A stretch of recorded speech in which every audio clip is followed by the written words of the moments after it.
Thank you for joining today. For today's Research to Practice, we will have a virtual roundtable discussion to review updates for head and neck cancer care in 2023. Today, we are joined by head and neck experts in three main specialties: otolaryngology, head and neck surgery, easy for me to say, radiation oncology, and two of us from medical oncology. I'm Jared Weiss, and I'll be moderating today's session. I'm a medical oncologist specialized in head and neck cancer, and it's a privilege to introduce my colleagues. First, Dr. Yarbrough, who is an ENT surgeon and chairman of the Department of Otolaryngology. Del, would you like to introduce yourself? Yeah, hey, thanks. I'm happy to be here today. I've been involved in head and neck cancer care for a long time, but I've also been involved in molecular biology. And before Sid and Colette say too much, no, DNA had been discovered by the time I started doing research. But the first gene was cloned while I was doing research, so that's how far back it goes. And just a little something about that, I think molecular biology and baking go together, so I like to bake because it's all the same thing about how to mix things together and make it work. I love to bake too, but I'm a little upset to be grouped with the older generation. All the same, let me introduce Dr. Colette Shen, who is a head and neck radiation oncologist. Dr. Shen. Hi, it's good to be here with you all. I am a radiation oncologist who specializes in treatment of head and neck cancers. I am not as good a baker as I'd like. I have a 4-year-old, and I know she'd like to do a lot more, so I leave that to her grandmothers. But I'm really glad to be with you. I do treat head and neck cancers together with a couple of my colleagues in radiation oncology, Drs. Scott Shen and Michael Repka. So I'll be helping represent their views as well. And it's a privilege to introduce my partner, a younger, smarter head and neck medical oncologist version of myself, Dr. Sid Sheth. Hey everyone, thanks so much for allowing me to join this great panel discussion. I'm a head and neck medical oncologist. Outside of seeing patients, I am a clinical trialist and have had a great partnership with everyone on this call. And well, I do most of the cooking at my house. I do not do the baking. I leave that up for my wife and my 2.5-year-old. Awesome. Well, now that we're done with joking with each other, let's start with a brief overview of head and neck cancer. Dr. Shen, can you give us some basic info on what head and neck cancer is, head and neck epidemiology, and basic risk factors? Sure. So head and neck cancers are typically cancers that come from the squamous cells, which line our mucous surfaces in our head and neck. So those include the mouth, the throat, the voice box. There are also less common head and neck cancers that begin in the salivary glands, the sinuses, and other tissues. But by far the most common are squamous cell cancers, and so you'll hear that quite a bit. Head and neck cancer is the 7th most common cancer globally. It accounts for about 650,000 new cases and over 300,000 deaths annually. And the incidence does appear to be increasing. In the U.S., about 70,000 new patients will be diagnosed with head and neck cancer every year. These cancers do tend to be more common in men compared to women, and are also more common in people over the age of 50 than younger people, although the age does seem to be decreasing over time for a reason that I'll discuss in a little bit. The biggest traditional risk factors for head and neck cancer have been tobacco and alcohol use. These are still the primary source of cancers, especially of the mouth and the voice box or the larynx. However, an increasing risk factor is infection with human papillomavirus, or HPV, which is now the cause of about 70 to 80% of oropharynx cancers, or those cancers of the tonsil and the base of tongue in the U.S. And this is one of the main reasons the incidence of head and neck cancer has been increasing, especially in younger patients. The HPV vaccine is now available for younger people, and this is an important way that we can try to reduce the risk of HPV-associated head and neck cancer. Some other less common risk factors include Epstein-Barr virus, which can cause nasopharynx cancer, certain occupational exposures, betel nut use, among others. Thanks, Dr. Shen. Dr. Yarbrough, what are the common types of treatment for head and neck cancers? Yeah, there's really 3 main treatments for head and neck cancer: radiation therapy, chemotherapy, and surgery, and they can be combined, and the order of those treatments can vary. what we talk about a lot at our tumor conferences, where we all sit around and discuss these tumors, is what would be the best initial treatment for patients. And sometimes that's surgery up front, sometimes it's radiation alone up front, or sometimes it's radiation combined with chemotherapy. And more recently, there's been a push towards induction therapy. I know we'll talk about that later probably, where chemotherapy is given initially to try to shrink the tumor so that subsequent treatments can be less intensive. So I would say those are the three main standard types of treatment initially. For recurrent tumors, it depends on what the tumor had been treated with initially. But once again, surgery, radiation, and chemotherapy are all possible for recurrent tumors as well. Thank you, Dr. Yarbrough. Dr. Sheth, what are the expected outcomes for patients who are diagnosed and treated for head and neck cancer? So a lot of this depends on the stage of the tumor, the risk factors associated. And so if you have an early stage tumor, regardless of risk factors, you may receive a single modality treatment such as surgery or radiation therapy. And these patients tend to do very well and have overall survival at 5 years at 90% or greater. When you have more advanced cancer at presentation, again, these may require combination strategies. And so this is really where it breaks out based on risk factors. So patients who have an HPV-associated cancer tend to have better outcomes long-term compared to patients who are smoking-related or alcohol-related, who have less good outcomes. And then unfortunately, when we have patients who have recurrent disease or metastatic disease, that's where we see outcomes are much more dismal regardless of risk factors. And currently when we have a patient who has metastatic disease at presentation or at time of disease recurrence, they tend to live for anywhere from 1 year to 2 years, but we are actively working on new therapies to help increase that time. Thank you.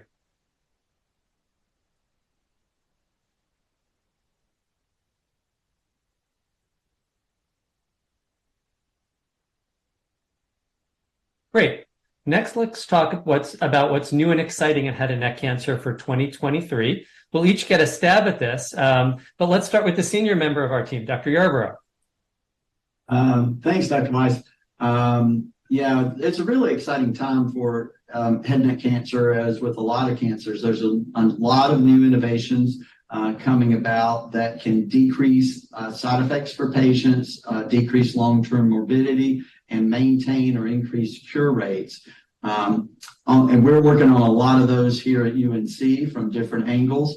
But one of the recent advances has been transoral or minimally invasive surgical techniques.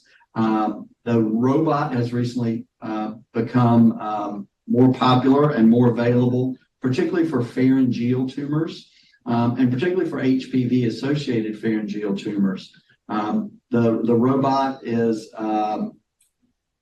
can be used through the mouth to try to avoid neck incisions. And it's not just the approach that's important, but if those same tumors were approached through a neck incision, a lot of musculature that's involved in swallowing and involved in motion for the tongue has to be transected to get to the tumor and then put back together.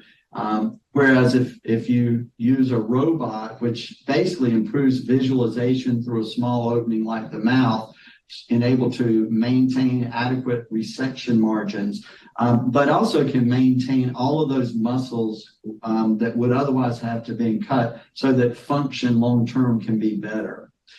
It does avoid some of the scars and some of the incisions as well, but the main advantage, I think, is related to function.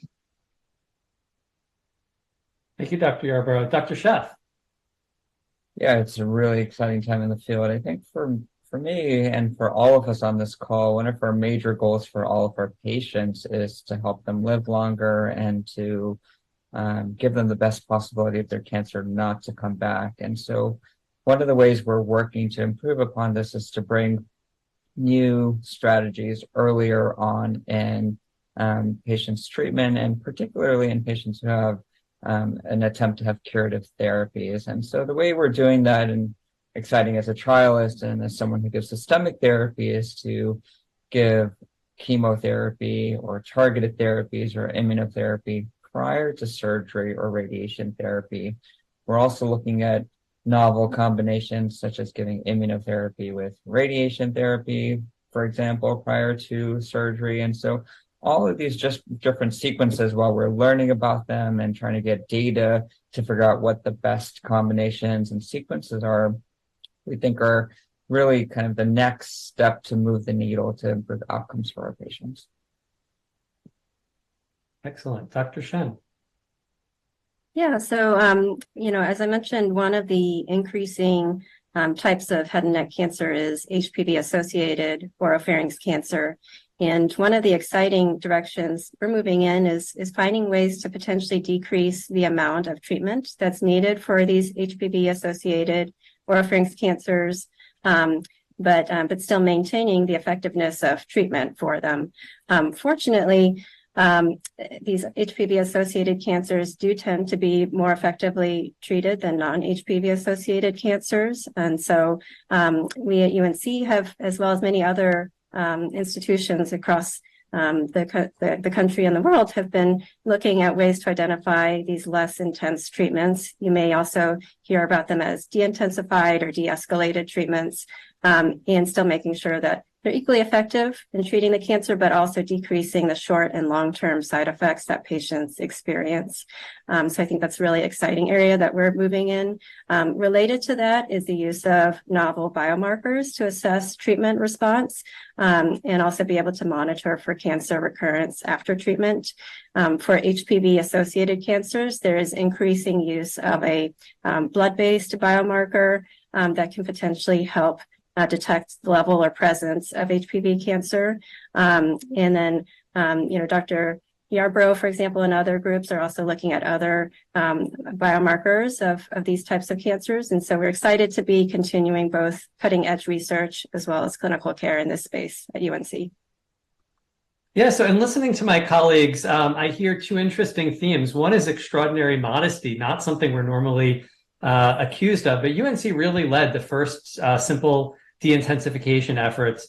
UNC led the efforts for circulating tumor in HPV, and I would argue that Dr. Yarbrough is one of the world's foremost HPV biologists, leading us to new understanding of biology and therapeutics for the future. So we're not really just doing what others are doing, and in my not as humble opinion, we're leading it. The other theme I'm hearing that I love is a focus on cure. In reflecting on this, most head and neck cancer is treated for cure. Not just at UNC, but everywhere. Unfortunately, that's not always a successful effort. And so some of what we do as medical oncologists is see patients for whom cure is no longer possible, and for whom the goals of therapy are to live longer and to try to preserve quality of life, which are actually the two major reasons we love to cure people when we can. And in this realm, I think we do have a lot that's still exciting in 2023, even in that realm. Most obvious is immunotherapy. With immunotherapy, and again, UNC did help contribute even from phase 1 to these efforts of the now approved drugs. We've seen cures in previously incurable patients. I don't want to pump anyone full of a false hope. It's not as high of a percent as we'd like, but I think that's given us a taste for what's possible. And I think that both for our HPV positive and HPV negative patients, the way we're going to get there may be a little bit different biologically, but I think immunotherapy holds a lot of promise for both populations, for increasing the probability of cure in our currently curable population and extending the possibility of cure to many who did not have that hope before.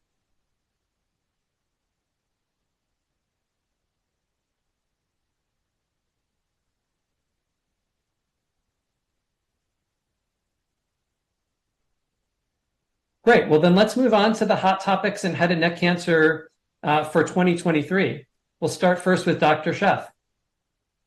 Yeah, so I'm going to start with skin cancers, and there are many different types of skin cancers, including basal cell carcinoma and squamous cell carcinoma and melanoma. For our group, we really have a lot of attention on squamous cell carcinoma, and there's some very compelling data that came out over the past year looking at immunotherapy. So again, for the audience, this is a therapy that we give through the IV with the goal of trying to augment our own immune systems to help fight cancer better. And so what these studies have shown is that, patients who historically have lots of skin cancers affecting the head and neck region, often they may need repeat surgeries or may need radiation therapy, and these can be quite morbid, disfiguring, lead to long-term outcomes that are less desirable for patients. And so what we're able to offer now is immunotherapy prior to surgery. And so what we've seen in the trials is that patients have very high response rates. So these skin squamous cell carcinomas are very sensitive to immunotherapy. And so they respond well, they can help shrink the tumors, and they can help adjust perhaps what the type of surgeries that we might offer these patients. So leading to less disfiguring surgeries and potentially even omitting treatment after surgery. What's particularly exciting too about these results is that immunotherapy for a subset of patients, they have such a good response that they have what we call a complete response. And when we look under the microscope, we're not seeing viable tumor. And so I think one of the kind of interesting questions is how to appropriately manage these patients if they have an excellent response. The other major, and why this is such a hot topic, is that the data that we use is currently based on a phase 2 single arm study. And so it hasn't been pitted against a placebo or trial yet. But so that's a study that's going to be coming out in the next year and will definitively tell us if this is the right way to do it. But our practice at UNC is to consider this for all eligible patients, and we've really been using it and seeing really quite effective results.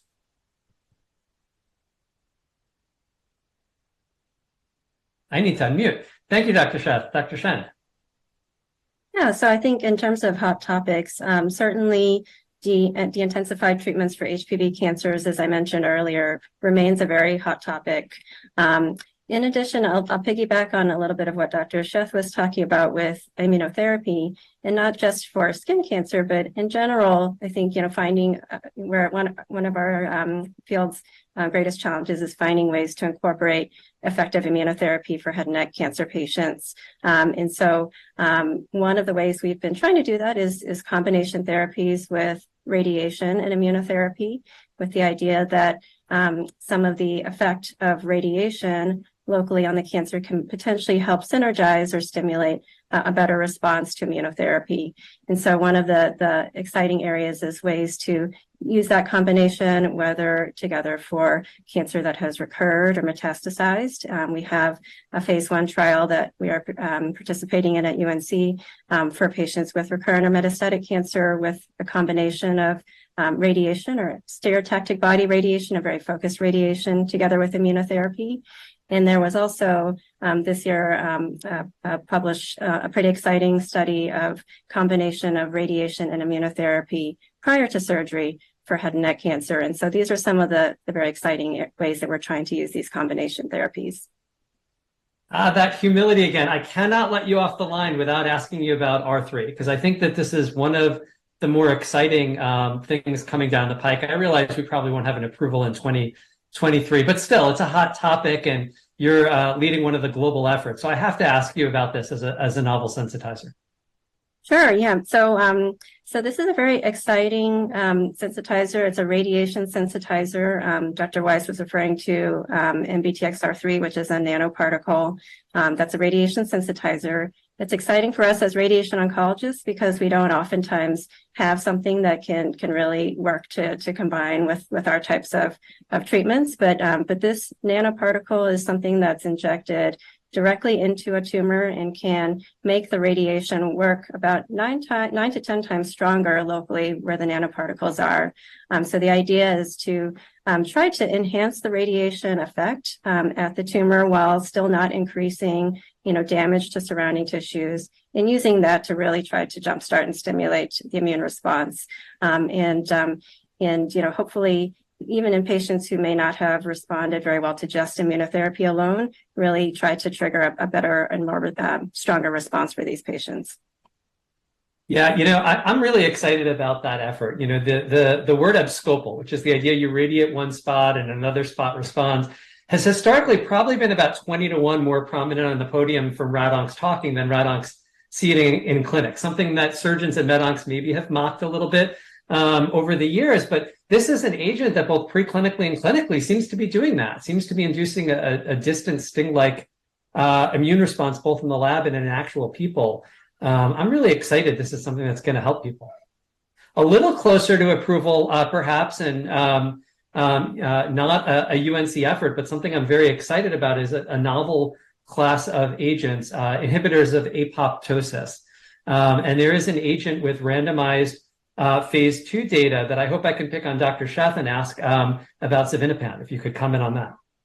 Yes, so xevinapant is a really exciting agent that's coming in the pipeline. As Dr. Weiss mentioned, there was a phase 2 study that looked at xevinapant in combination with radiation therapy and chemotherapy. And what it showed is that patients who received this novel agent had really superior outcomes in terms of longer overall survival than what we would see with patients who just received chemotherapy and radiation alone.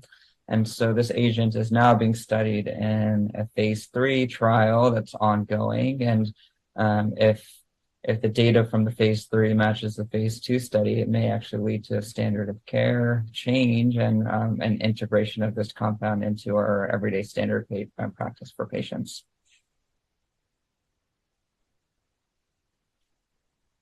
And Dr. Yarbrough, a hot topic for 2023. Oh yeah, you've heard so many already. There are a lot out there, and that's why the field's really exciting. One thing that may not be obvious, but it's obvious to anybody who treats head and neck cancer patients, is that the treatment can be morbid and can lead to a lot of long-term side effects for the patient. And that's why what you hear, from the previous speakers, as well as what you're hearing from me, is we really need to be better at targeting therapy to the patients who it's going to be effective for.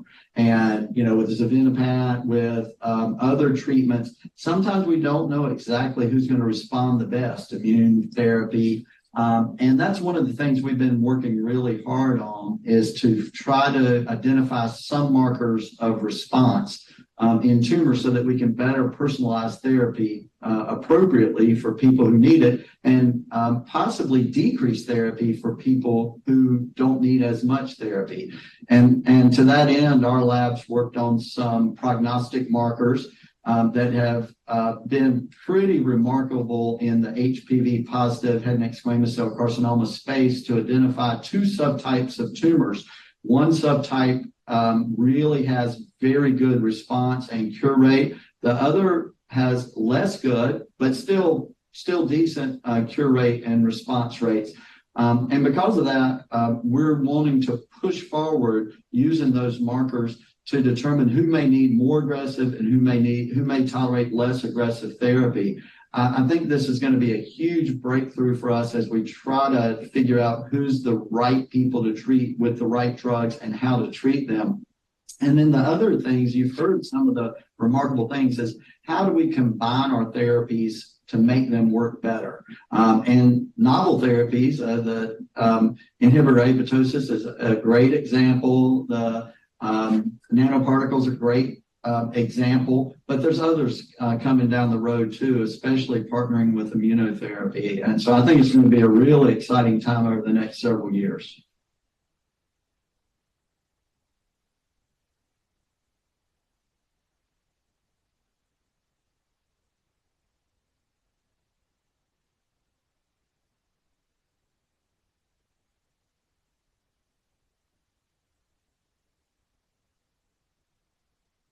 What about some of the major challenges in 2023? Let's start with Dr. Sheth. Yeah, for this one, it's an easy answer for me. And over the last 6 months, I would say we've seen a shortage in a type of systemic therapy called platinum drugs. So agents such as cisplatin and carboplatin, these are heavy hitters in our field. I like to tell my patients cisplatin is an oldie but goldie, and it just works very effectively, particularly with radiation therapy, and has yet to be replaced by any drug at this point. And so unfortunately, it's I think these are cheap agents to produce, but because of COVID and some supply chain issues, we've seen a shortage nationally, meaning that patients who really could benefit from these therapies are unable to get them, or we've had to switch out cisplatin, for example, with carboplatin, where the data may not be as strong. And so we're hopeful that as we're getting through the rest of 2023, we'll see an increase in the supply for these agents, because they are so critically important for our use and for patients every day. And speaking with other oncologists in the community, UNC's been lucky to have a good supply, but that's not been the same issue for those in the community. Dr. Yarbrough. So I'll relate the major challenge back to what I was talking about. Is we still are trying to perfect how to identify which patients will respond. And on the surgical end, we've been particularly interested in induction therapy recently, which means chemotherapy usually, or immune therapy, or some combination of therapies before surgery. And for some of these patients, we've seen really remarkable responses that has decreased the amount of surgery that patients need, and also decreased the postoperative therapy that patients need. I think Dr. Sheth mentioned earlier some complete responses either, and that means pathologic complete response, basically no tumor that you can find even under the microscope. That's very exciting, but we don't know exactly who's the right patients to treat with that therapy. And of course, we don't want to lose the opportunity to do surgery if a tumor advances during the induction therapy. So I think that is a major challenge going forward, as how we identify the right patients that are going to respond, and what's the right induction therapy. Dr. Sheth just mentioned platinum, and he's also doing a trial with a PARP inhibitor. Well, of course, we would think tumors that have defects in DNA damage response or DNA damage repair, homologous recombination defects and the like, would respond to both platinum and PARP inhibitors very well. How to test that in our patients in a CLIA-certified manner and identify the right patients. And Dr. Shen, likewise, radiation combined with these drugs may obviate the need for surgery if you choose the right patient who's going to be extremely sensitive. So I think all of that is a major challenge as we move forward. And of course, the science is progressing very rapidly, but it would really be great to have some of these markers to be able to appropriately choose patients. I couldn't agree more. We've conducted 2 of these major neoadjuvant or induction trials preoperatively at UNC. Dr. Sheth is running a 3rd now. And it's been inspiring to see some patients where, hopefully we can put you guys out of business and make you a full-time baker, but we don't yet know who they are yet, right? We don't, even when we get there. So I couldn't agree more strongly that is a major challenge and an unmet need that hopefully research like yours can answer. Dr. Shen, how about you? Yes, I'll piggyback on both Dr. Yarbrough and Dr. Sheth here. I would say that from our end, really trying to identify, which patients to really kind of try to dial down the treatment and decrease their side effects, which patients need more intense therapy, what combination of therapies that is.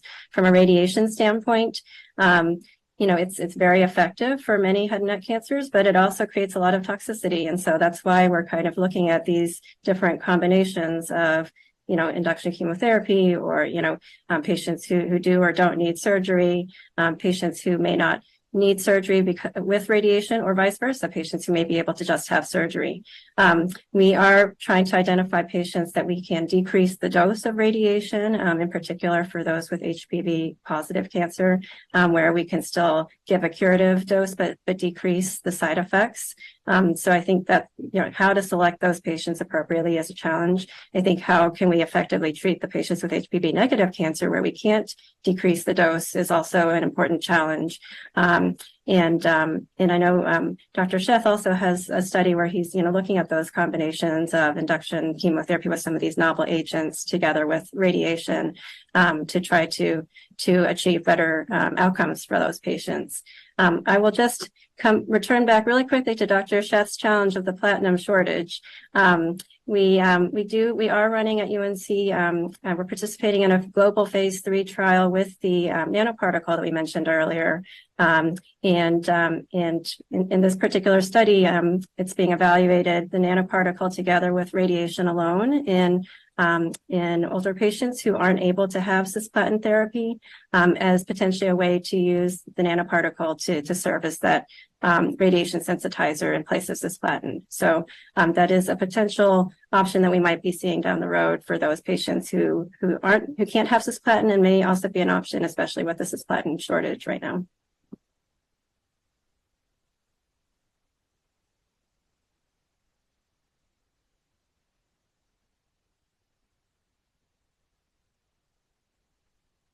Well, we couldn't help ourselves earlier. We've already touched multiple times on induction or neoadjuvant therapy. I think for good reason. It's a hot topic, an exciting area to help patients, and one that we've participated heavily in. So now let's turn our attention properly to it. Let's start by backing off a little bit and speaking more broadly. And Dr. Sheth, maybe you can just go over for us what the terms mean and why we should care about it, the basic idea here. Yeah, sure. So I think historically we've thought of induction therapy and used it in blood-borne cancers like leukemia, where we're trying to reduce some of the cells that are leading to patients getting really sick. And now it's translated to solid cancers too. And so I think these terms induction and neoadjuvant are used interchangeably.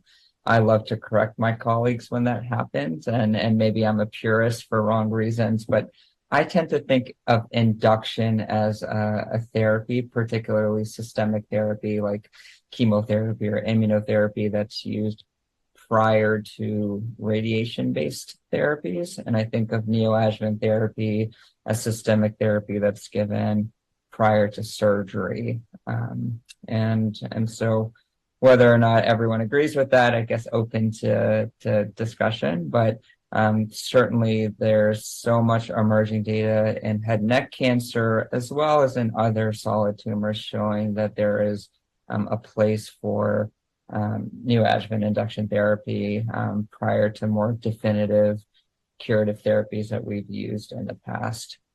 And so I think that makes it really relevant to not only academic centers like ours where we're conducting these trials, but even in the community where we're taking results, like, for example, with the cutaneous squamous cell. And I think there's a lot more comfort looking at the data and starting to use induction or neoadjuvant therapy. So I'm going to not touch the choice of terms with a 10-foot pole, because honestly, I don't care as much. But I do care. I do think that you point out a very useful thing, which is that the literature on the use of systemic agents, whatever you want to call it, prior to your standard attempt at cure, has historically been more focused prior to radiation-based approaches, and in more recent trials has been evaluated prior to surgery. And so let's start with radiation, since chronologically, I think that's what the field did. And let me ask Dr. Shen, what, outside of a clinical trial right now, what is the role of neoadjuvant radiation therapy in head and neck cancers? And if you have an opinion on it, what's the role of neoadjuvant chemotherapy prior to an induction-based approach? Where should it be considered? Gosh, that's there's a lot there. So I would say, right now, short of a clinical trial, there isn't much induction or neoadjuvant radiation that we're doing right now. Traditionally radiation has been considered a potentially definitive local therapy for head and neck cancer. However, there has been some increasing interest in data, especially in clinical trial setting, of trying to incorporate use of neoadjuvant radiation for improved control and potentially with synergy with immunotherapy. There's some very convincing data that when we can potentially use radiation to treat active areas of cancer that can potentially stimulate or synergize with an immune response prior to that cancer being removed surgically. And that way we can really try to take advantage of really trying to generate the most robust response possible with combination therapy when there's still active cancer there. And so as I briefly touched on earlier, there was an exciting study done earlier this year that tried to look at that combination of SBRT or stereotactic body radiation to very focal areas of disease with immunotherapy. I think that potentially makes sense. Traditionally when we give curative or definitive radiation for head and neck cancers, we treat a pretty large volume of cancer, both at the main area, whether it's in the throat or the voice box, as well as the lymph nodes in the neck, which oftentimes has cancer that has spread to it. Part of the challenge when we do that is that we are also potentially eliminating some of the important immune cells in those lymph nodes that may be responsible for helping generate a response to immunotherapy. And so we do know in many early studies that more focused radiation can help preserve that response to immunotherapy and not eliminate those immune cells that are necessary. And so I think, at least in a clinical trial setting right now, that's an exciting area of exploration, is doing the focal radiation together with immunotherapy prior to potential surgery. And Dr. Yarbrough, how about a surgeon's perspective on induction or neoadjuvant therapy? I'm very excited about it. I think it's a newer field prior to surgery, as Dr. Sheth had mentioned. And, I'll just expand a little bit on what Dr. Shen said. We are trying to figure out how to enable and increase the response, particularly for immunotherapy in this neoadjuvant or pre-definitive treatment space. And whether that's combinations with some forms of radiation or combinations with new agents. We have a trial that's evaluating a demethylating agent with immunotherapy in a certain subset of tumors, because we have data that shows that it increases response to immune activating agents in those tumors. So how to do that before surgery, I think is the goal right now. Ultimately, could you just do that and avoid surgery altogether? Very possible. I don't think we're quite there yet, but the good news is when we are seeing these responses now to neoadjuvant therapy, it is decreasing the amount of surgery. We do see residual tumor, of course, in some patients, but even for some of those patients, their function is better long-term, and sometimes they do not need as much post-operative therapy, which also decreases their long-term side effects. So I think this is going to be a growing and up-and-coming field that's going to garner a lot of attention. How to do it best to benefit the most patients is, once again, where we need to focus some effort. Dr. Yarbrough, your enthusiasm is contagious, but it makes me circle back to and pick on Dr. Sheth that this isn't quite, the guidelines don't quite match this level of enthusiasm for pre-definitive therapies. I like that term. That's a good PC term for this. Can you speak to that a little bit?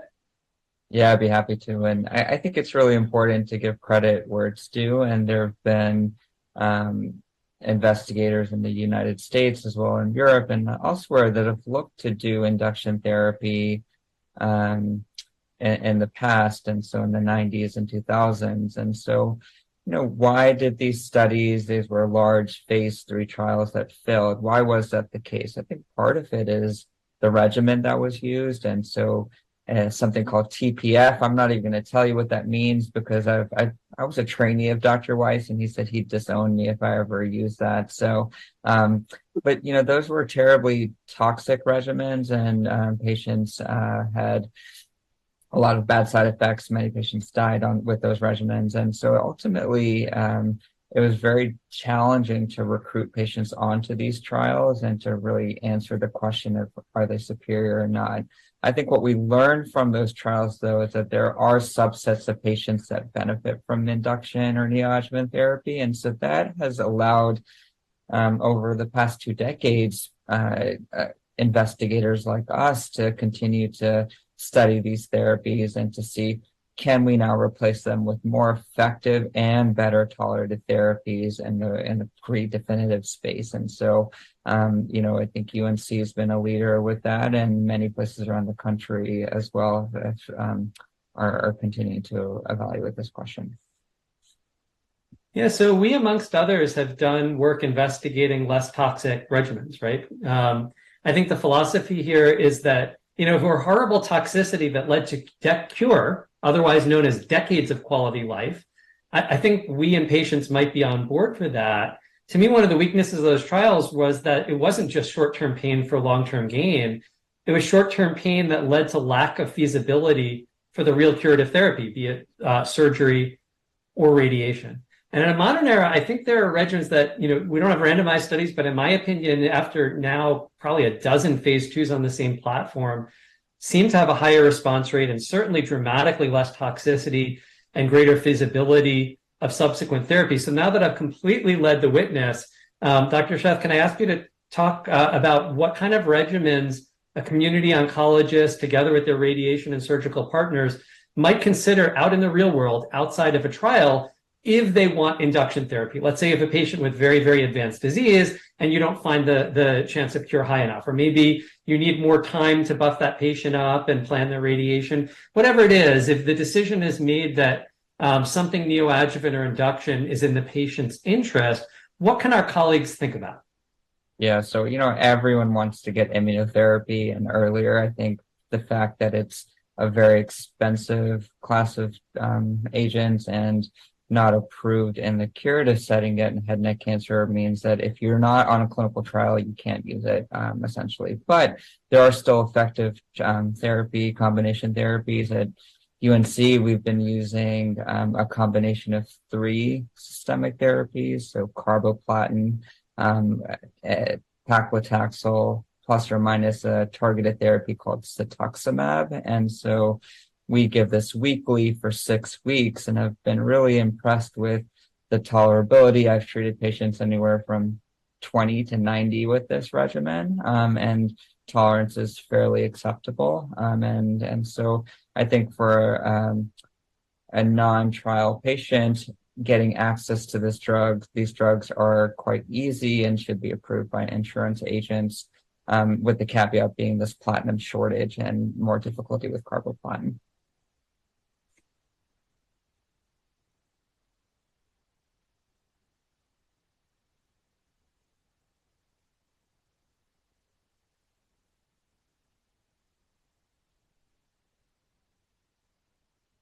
As we're getting towards the end of our panel today, I'm going to ask, what is something in head and neck cancer that you think we're making progress on?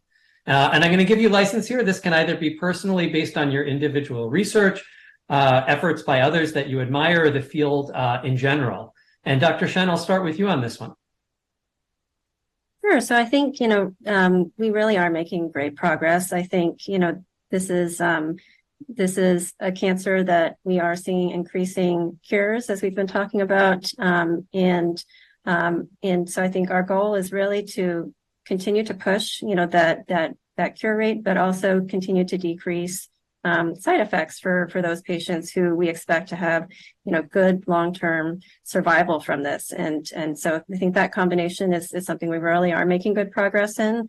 I think one of the the exciting areas that we've touched on previously, as well as finding biomarkers to help identify those patients that we may be able to decrease the intensity of their treatment, or potentially need to add more treatment on if their cancers aren't responding fully, and use those also to help measure in a very effective way any early signs of cancer recurrence that we might be able to treat more effectively early. So I think, the circulating biomarkers that we talked about, potential new tissue-based biomarkers that Dr. Yarbrough and others are working on in the lab.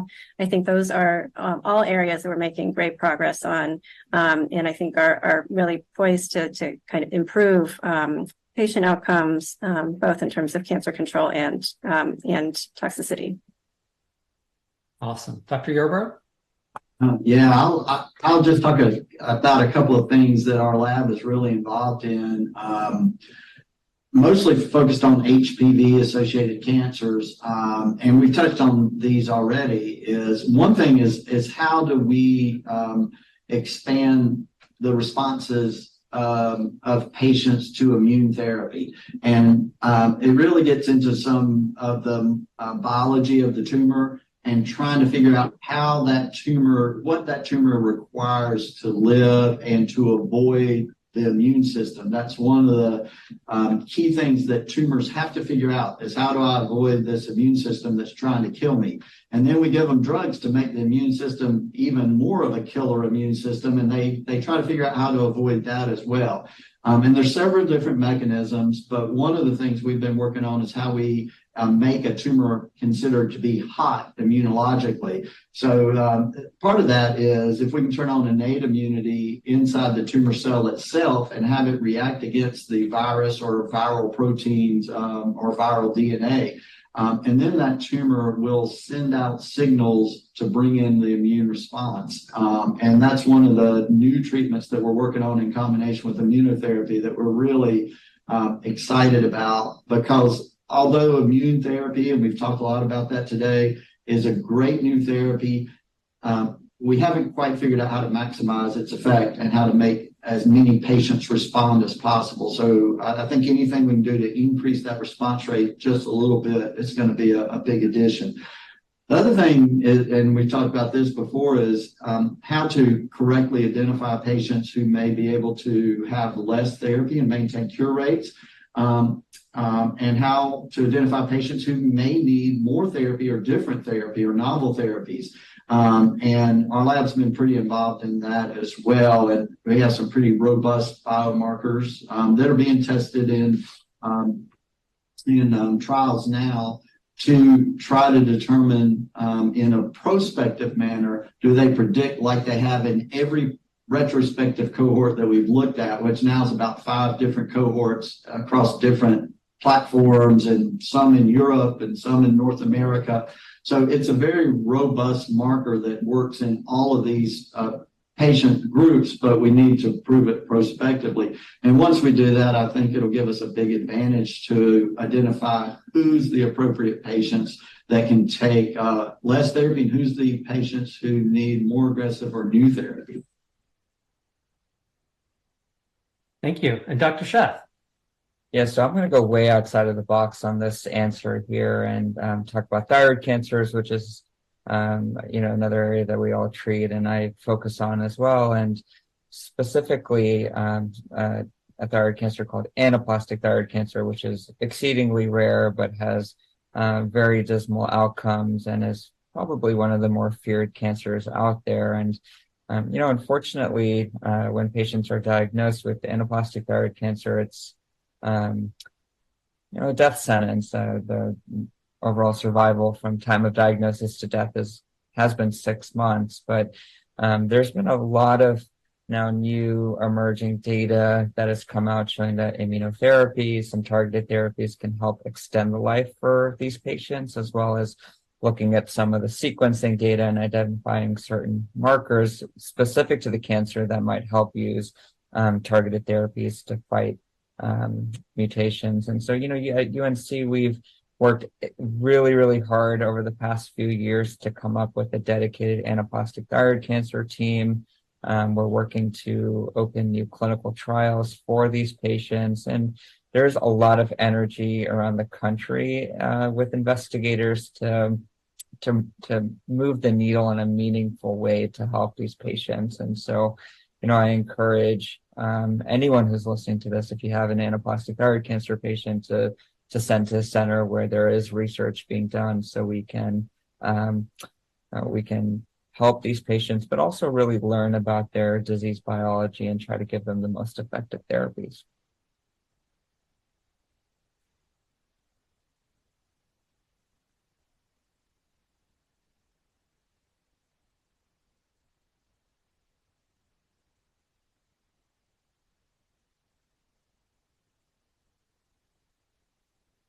So let's now look forward just a little bit more.